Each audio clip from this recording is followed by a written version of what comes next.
Yun. Thank you. We are now living in these last days, wherein God called our young people to become a catalyst of change and a paradigm of excellence in our church and in the community.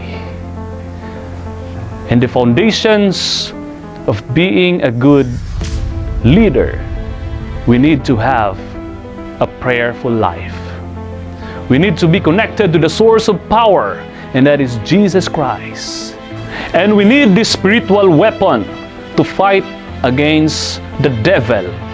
He is doing his best for us to go astray, for us to do what is not good and acceptable in the eyes of God.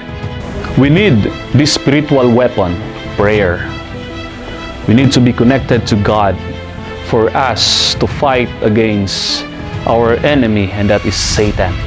The second one, we need to read our Bible, because by reading God's words, we can obtain this power and we can surpass all the challenges and trials of being young, especially in our leadership. What's the purpose of being an officer? What's the importance of being an officer? The question for us, why do we need to be an officer? The Pathfinder Club has been used by God to be a ministry to help our younger generation, our youth, our children learn more about Christ. To be an officer requires dedication. To be an officer requires that you have a noble job to do. You have a duty to do the things that you are tasked to do. Being an officer, the purpose of it, for you to lead and to serve God at the same time.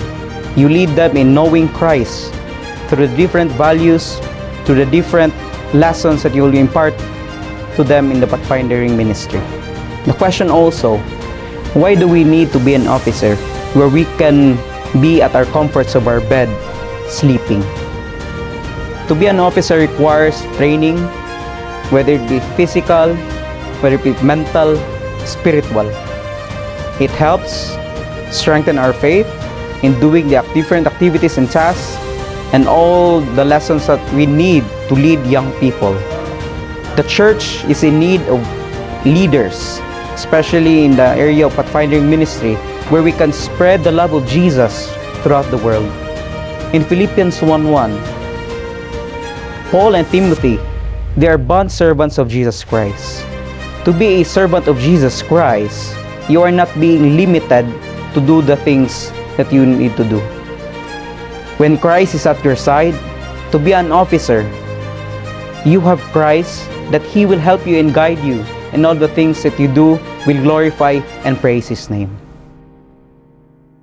This moment of time, now you are an officers of the Pathfinder Club.